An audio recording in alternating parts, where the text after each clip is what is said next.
Yeah, health is actually just being able to feel happy, joyous, and being able to do the things that you want to do. It's really having, unlimited energy, vitality in approaching your life and what you want to share with the world. That is really health. It's not really being free of disease. I do what I do right now. I'm in the performance and longevity space because I know people could offer so much more of themselves, whether it be in their businesses, in their relationships, if they started to just feel better. And if we are operating under a survival mode in our body, we are not able to present the very best versions of us. And so health is really just being the very best version of us.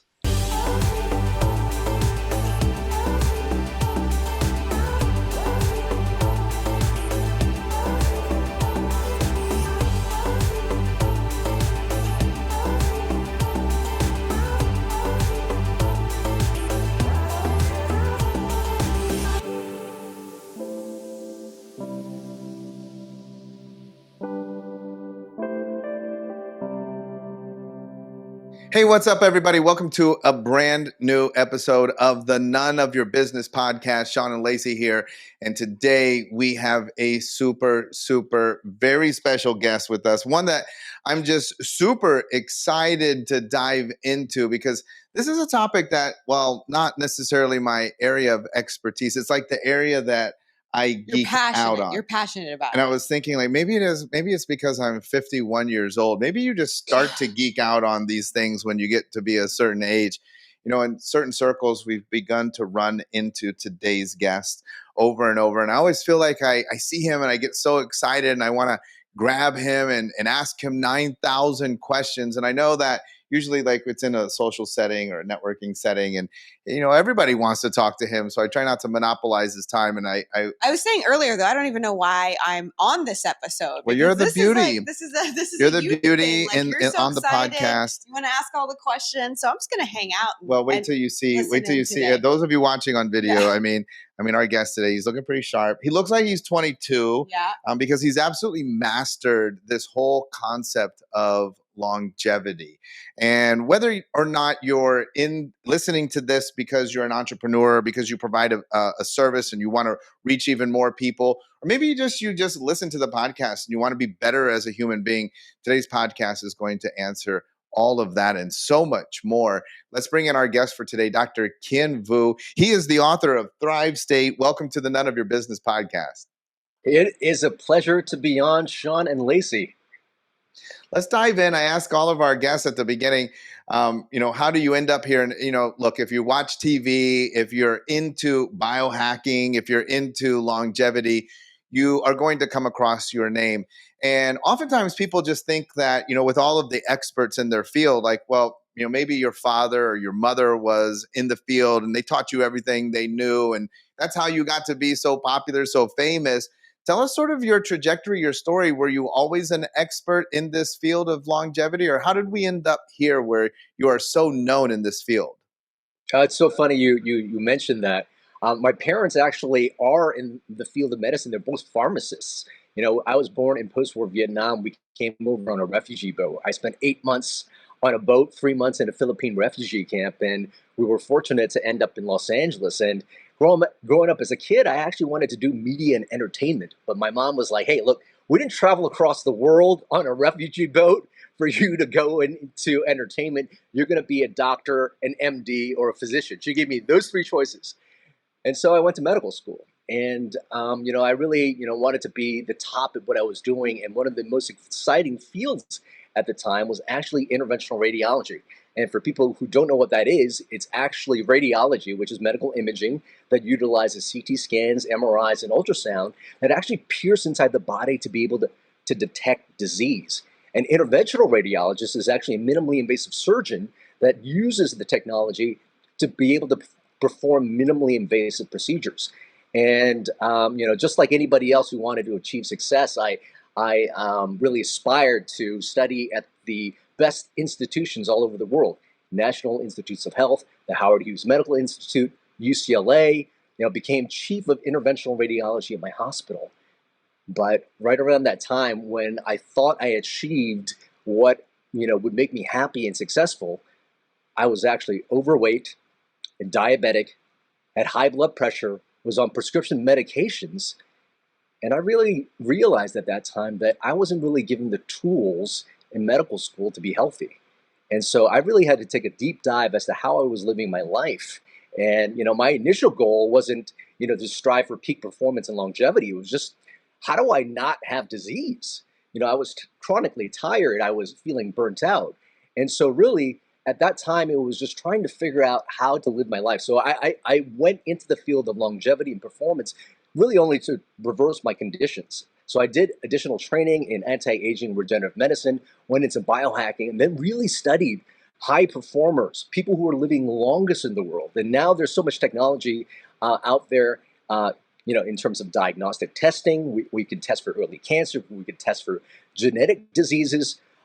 We've got things in the regenerative medicine space, such as stem cells and peptides. And there's a huge science behind longevity that is really promising to push the human lifespan further than we ever thought possible. But here's the thing, when I started to study where people live the longest and maintain their ability to do things as they got older, we were really talking about the blue zones. 5 locations all over the planet, which is Okinawa, Japan, Loma Linda, California, Icaria, Greece, Costa Rica.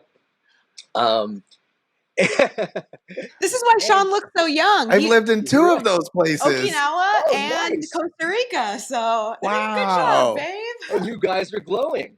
You guys are glowing. So here's the thing. They didn't actually have access to any of the technology we currently have in the longevity medicine or biohacking space. And and what I found amazing by that is this.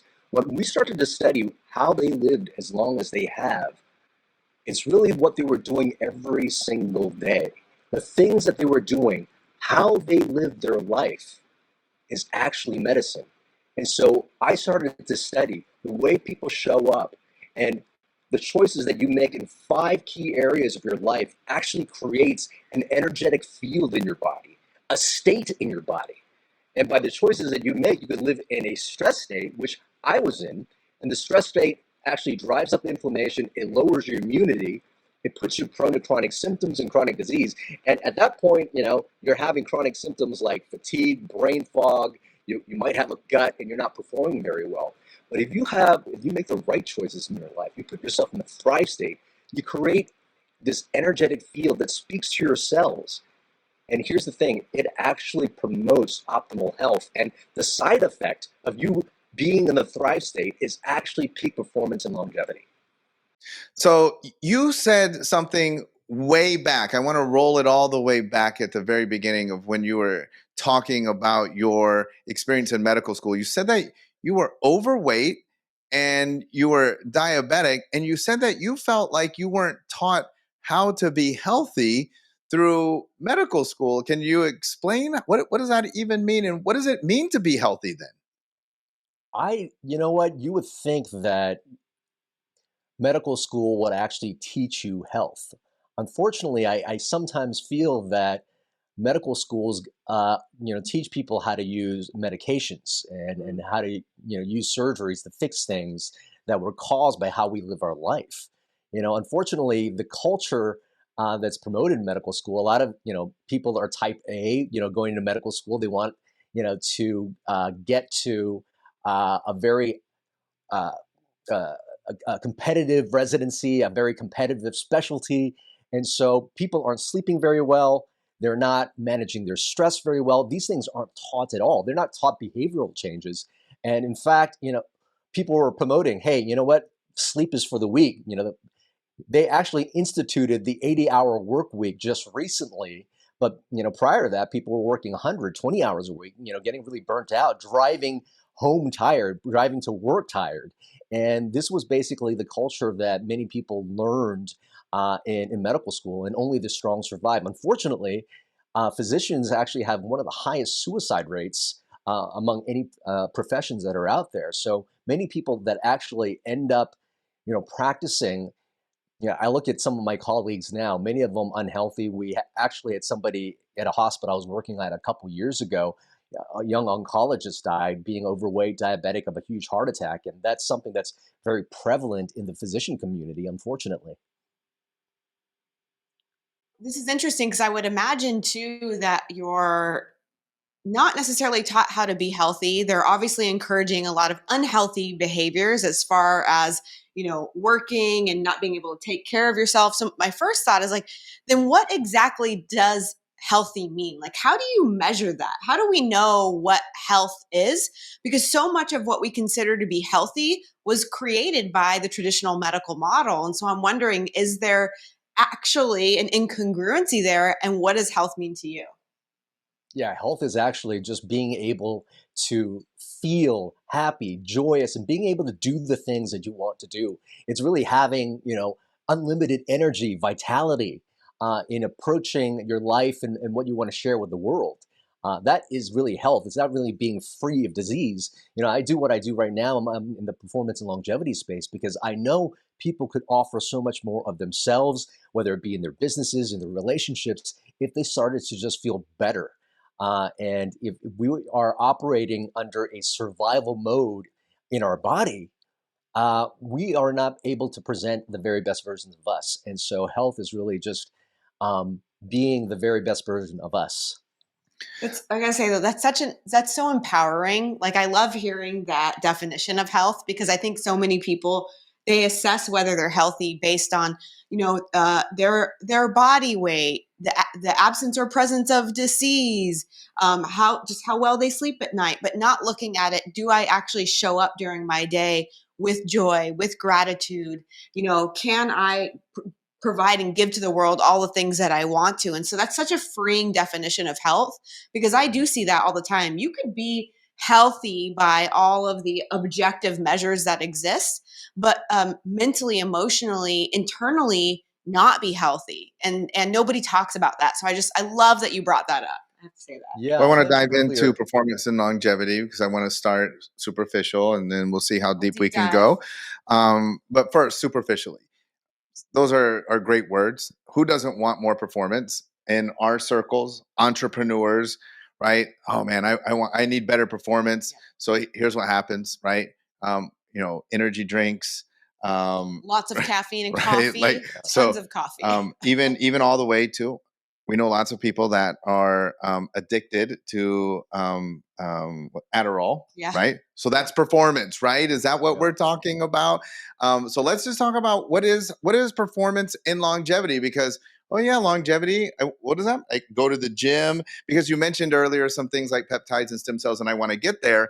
But first, I just want the novice who's like, yeah, I'm into performance. I get my energy drink. I drink, my latte in the morning. Let's I talk work the about 120 hours a week. I'm a performer. yeah. Yeah. Talk to us about performance and what that means to you. Yeah, performance is really operating at our highest potential in every single capacity. It encompasses mental, it encompasses physical, and we'll get into the emotional components of all of that as well. But many people come to me because they are CEOs, they are celebrities, and they work very demanding type of careers.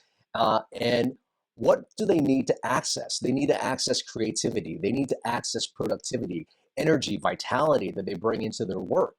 And so that's what we're really talking about when we're talking about performance. And how do we get that? Well, we have to understand that as the human body, how does it, go up to its potential? And that's really optimizing every single cell.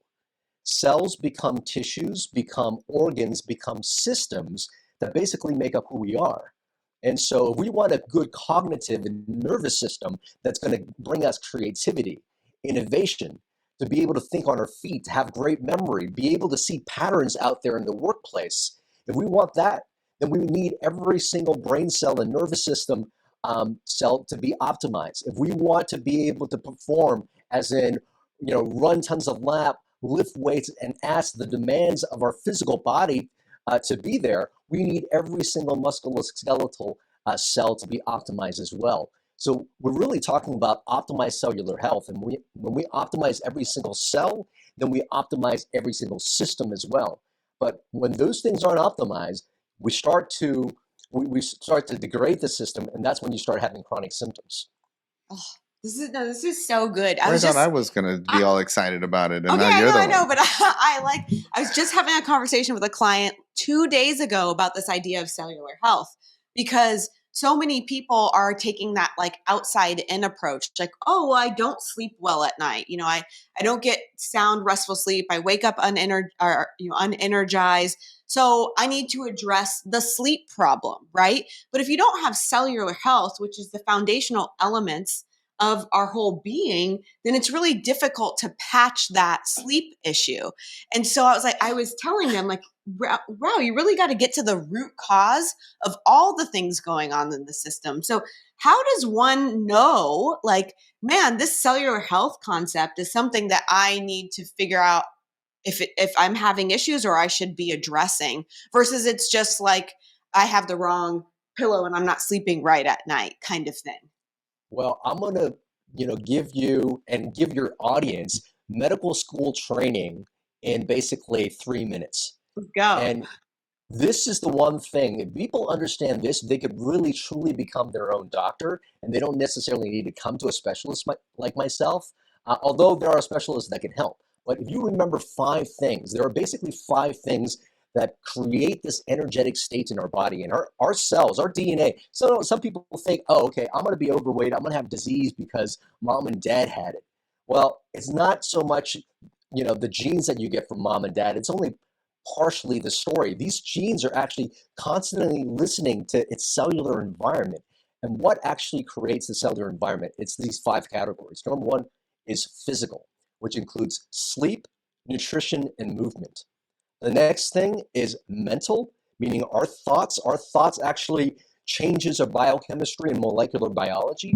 Our emotions, our social connections, and finally, a sense of purpose. These 5 things actually create the energetic states in our body, and the choices that we make in each one of these 5 categories actually determine the energetic state that we create and the messages that each cell gets. And if you optimize those 5 things, your chances of getting disease is super, super low. But if you optimize those 5 things, you will be in the thrive state. You will give your cells the messages to actually activate the biology of longevity, performance, and optimal health. Okay, well, let's then keep scraping away, scraping away. So how do we optimize those 5 things? Like, that seems great, because again, what I want to make sure that we're really sort of clearing away at the same time, trying to give you an opportunity to address some of the misconceptions relative to optimization. A lot of people think it's really cool to not sleep, right? You mentioned that, right? Like, oh, Yeah. I only sleep 4 hours a night. Like, that's how cool I am. A lot of people think it's really cool to just depend on caffeine or other drugs to get through the day to be able to concentrate. That is not what, because some people, listen, what I'm trying to understand, and I always do this, Dr. Vuu, is that part of our audience is saying, yeah, that's what I'm doing. I'm optimizing, right? By taking my energy drinks and by taking some Adderall, and maybe every now and then I just need a little bump to make it through. I stay up till 3 o'clock, right? Like, all of those things. That's not what you're saying. And of course, we know that. But talk to us. What do you mean by optimizing in those 5 areas? Yeah, optimizing. If I could just give a few tips in each one of those 5 areas, I think people will help. It will help people. I mean, there are things in addition. Like some people, think that there's peptides and all these regenerative medicine things, which are great. But if those 5 things aren't optimized, you're flushing your money down the toilet only because you're all these peptides and all these things that you're taking is just a band-aid for giving what your cells really need. Your cells really need those 5 things to give it the proper environment to turn on and activate those genes of longevity and performance, like what I was talking about. So let's start with sleep. Sleep is so important because it creates the circadian rhythm in our body. Our bodies are meant to, go into these light and dark cycles, and it secretes hormones that regulate all these things. And if you're not sleeping very well, or if your sleep is irregular, your hormones are going to get thrown off. And if your hormones are off, you're going to feel it, you're going to gain weight, you're going to be prone to getting chronic disease. So getting regular sleep, 7 to 9 hours every single night, even on the weekends, and keeping it as regular as possible is the most important thing. We can dive deeper into each one of these things, but I want to just give people like the nuggets. Next is nutrition. You know, just eating whole, real food is basically all you need. Avoid the sugar and processed foods. If you eat foods that is just minimally adulterated, meaning like things aren't changed very much from how they actually came out of the ground or from the animal, that's probably best. And if you stick with that, you're going to be great. If you throw in a little bit of intermittent fasting every now and then, that's also going to help, because I feel like people are, with the food abundance that we have in the world, people are just stuffing themselves all the time and just eating a bunch of junk. So that's the nutrition part. People are meant to move. So just moving every single day, park at the farthest, place you can from the building, just so that you can walk, take the stairs instead of the elevators. Sitting and inactivity is actually the new smoking. So that's just in the physical part, what people can do. I'll rest for questions now. We can go deeper on the other stuff later too. Well, I think this is so great, and I keep thinking about the idea of longevity. And so I imagine when somebody addresses their cellular health, they address these five areas. Is that the thing that leads to more longevity, or is there more things that we need to be conscientious of and aware of in order to achieve this thing that everybody's going after, which is this idea of longevity? No, I mean that's pretty much it. Like, when I started to study epigenetics, I was looking basically at our DNA. And our DNA, here's the cool thing, it's like a Rosetta Stone for how we should be living our life. When we can understand, parts of the DNA, for example, telomeres. Telomeres are basically the end caps of the DNA that's a marker for longevity. Now, if you have shortened telomeres, they are a marker for disease and symptoms and things like that. And preserved telomeres are actually a marker for longevity. So when we started to study what preserved telomeres and what shortened telomeres, well, the things that shorten telomeres most is stress. Stress is the major driver of telomere shortening. But when we look at what actually preserved telomeres, sleep, nutrition, movement. Emotional states, our mental state, relationships, and having a sense of purpose actually preserve our telomeres. I started to look at other genetic markers, and the same 5 things started to show up. These 5 things are basically the core things that our cell needs to actually feel like the environment is safe. I'm going to do what I am meant to do, which is just repair itself, which is actually give us the human life and potential that human beings are actually designed to have. We are actually designed to be able to heal ourselves and to repair ourselves and to reach human potential if we're given everything it needs. If it is in a stress state, if our cells think that we're in danger, that's when we increase inflammation, we lower our immunity. And again, suboptimal cells lead to suboptimal tissues, lead to suboptimal organs, lead to suboptimal systems. And that's when you have a suboptimal human, unfortunately. Mm. I just keep thinking too, like especially sitting next to Sean, I love all of these concepts, but I would imagine that everybody is physiologically different, right? Some people, like you said, have these shorter telomeres, the others have longer ones, and my needs might be slightly different. So how do I figure out what's absolutely best for me versus him? Oh, that's a great question. It's all about bio-individuality. I think, I think that works great. And I think for every person, each one of those things are going to be slightly different because your biology is going to be different. But I think the more you get in tune with your body, the more you can say, oh, okay, I did this one thing, I ate this one thing, and I started to feel this way. Whenever my thoughts focus on my bank account, I start feeling this.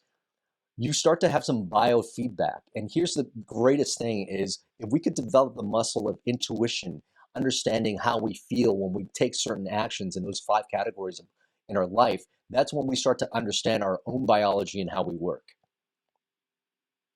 So you've mentioned a few things like peptide stem cells.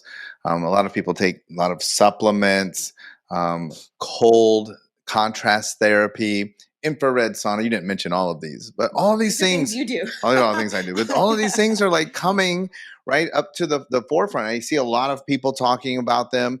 You go on social media, they're not mainstream, but you start to see mainstream people touting them utilizing these things. What are some of your favorite, biggest bang for your buck things that, granted, like you said before, assuming that we have addressed these 5 areas and that we are working there, but then what are some of these Amplify biohacks that, to amplify. that Yeah. you subscribe to or that you recommend?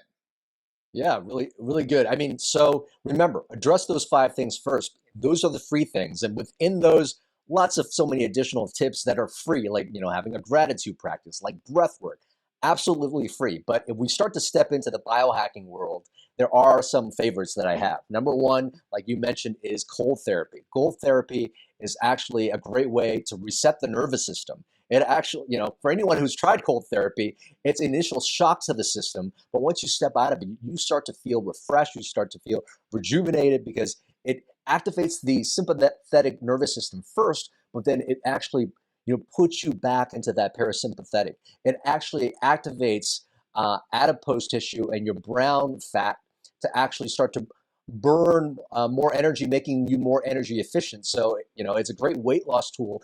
It's a great way of actually increasing your mood too, because it increases endorphins in your body. So that's something that's great. I like to stack that with infrared technology as well and red light therapy. Red light therapy is a great way to actually activate your mitochondria, which is basically the battery center of every single cell. So imagine just recharging every single system in your body by recharging their batteries. That's why hormone levels improve with that. That's why mood improves with that. That's why blood flow improves with that as well. Those are some of my favorites there. And then there are things like hormone optimization and peptides that I use with my concierge clients that really take them from a good level to the great level that they want and desire. Sean's like nudging me over here because we're staring at our cold plunge tub, and he does that every morning. And I'm just like, I haven't been able to get into the mindset to be able to get into the tub. And he's like, see, brown fat, it'll get you in a good mood. so, Yeah, so initially, we'll see. it's one Based of on those your things I don't enjoy doing, but right. if you like Sean, if you have trained yourself to do the things that your body says, oh my God, I'm like messing. This is not going to make me comfortable. You are actually training a muscle to be able to take on the other discomforts that are going to come at you during the day. Sure. My favorite thing about cold therapy, I mean, and I've shared in numerous venues that the very first, I first and foremost, I admitted at the beginning of the show today, like I'm into this stuff. Yeah. So I read about it. I was like, yeah, I want it. So we get it. It's at the house. We get it all ready, and I know what I'm getting into. Right, I'm just going to be cold. And I had at one point with David Meltzer, I had interviewed Wim Hof. We had talked about breathing. I'm all ready, but there's nothing that prepares you for it the first time. The first time, I thought I was going to die. I was like, this I'm is what going to die. He tells me this story that he's like, oh, and you would hate it, but you should do it. I'm like, that's not. But over time, you the way that realize, you get and me one to of do that. one of the biggest lessons I love that you mentioned too is that it prepares you for Right. other things that may come your way. And one of the biggest lessons about that is that you cannot control the temperature, but you can control your breathing, right? That is like one of the physiological functions that you have absolute control over. And so I love that. I want to make sure that we don't let you go without informing all of our viewers, because this happens a lot. And I know this is going to happen with you, where people are like, well, wait, how do I get a hold of him? First and foremost, the book. Thrive State. It's available everywhere where you buy books. So just jump on Amazon and you can get the book Thrive State. If you catch Dr. Vuu speaking around, he usually has books with him. You can pick up a copy of the book there as well. And he is just as personable in real life as you're seeing him there on the screen. But you mentioned this idea of concierge. And so there's a lot of people that might need additional or more personalized help, because they're like, look, the book is great, but then I'm still kind of left on my own. I need the accountability. Right. How do people contact you? How do people work with you? And I just want to clarify, because I asked you this question before, because if you watch your content, and you're very familiar with you, there is a lot of content relative to men's performance and longevity. Do you only work with males, or is it males and females? Great question. So the concierge practice is actually very small. I went from 20 clients, and now I'm only going to be doing 10 clients a year now. And yes, the concierge clients are only men. But when I do my corporate wellness training and when I go into corporations working with performance in their companies, certainly I'm working with men and women. But at the concierge level, where we're doing hormone optimization, peptides, and things like that, I'm just working with men. And how do people contact you? Should they visit your website? Yeah, go ahead and visit the website. There is a wait list since I went down in my client numbers, but certainly contact us. And should anybody, should there be an opening, we'll reach out. But you can get to my website at kienvuu.com. KIENVUU.com. That's how you can access all of this wonderful stuff, information. There's a lot of free information available there. Also, too, you've got to check out if you have events, because I know a lot of our viewers host events. One of the things that we are committed to doing with you, I want to host an entrepreneur experience. I want to dive deep into some of these tools. I also want to dive deep into ketamine, because one of the things that I worry about too is there's a lot of people that want to have a ketamine experience, but go out and do kind of weird or funny things. And so I'm excited about that as well. Mhm. Yeah, I can't wait to bring that to you. Ketamine is actually, probably the only legal psychedelic that we do have, and really it allows people to stop maybe some of the negative programming and loops. So much of things that drive negative thinking are probably old traumas, and it's trapped in our brain in an area called the default mode network. And we know that many psychedelics, including ketamine, psilocybin, LSD, have been shown to actually quiet down that default mode network. Be able to bring out this survival part of our brain so that we can access higher centers. And so it's a beautiful experience for people to have. Certainly, those who are stuck into these negative thought loops that they might be going through. Well, I can't wait. That's going to be phenomenal. And what a great plug. I'm just going to take that and then I'm going to say, that's why you want to get in this as soon as we get it all organized. And what's great about it too, right? You have a legit practitioner, a medical doctor to supervise. That's the part that worries me. People are not doing this properly. And then you're kind of rolling the dice with your experience, but also rolling the dice with your health. And so thank you so much, Dr. Vuu, for being with us on the None of Your Business podcast. It was a home run. You absolutely killed it. Oh yeah. And people, how old are you actually? Are you 24 or 26? I am in my mid 40s already, my friend. But All right. Man, thank you but so you much make for me being. blush. Seriously, stop it. Stop it. Don't stop. Thank you so much for being with us. We'll definitely have to have you back again, and we're definitely going to have to do something with you live and in person, put together a phenomenal event for all of our viewers. Thank you so much. It was absolutely amazing episode. Absolutely a pleasure doing this, and I look forward to collaborating with both of you again very soon. Absolutely. All right, everybody. That's it for this week's episode of the None of Your Business podcast. Of course, we'll be back again next week with a brand new edition for you. Might be me and Lacey, or it might be a super, super very special guest like this week. You never know. We'll see you then.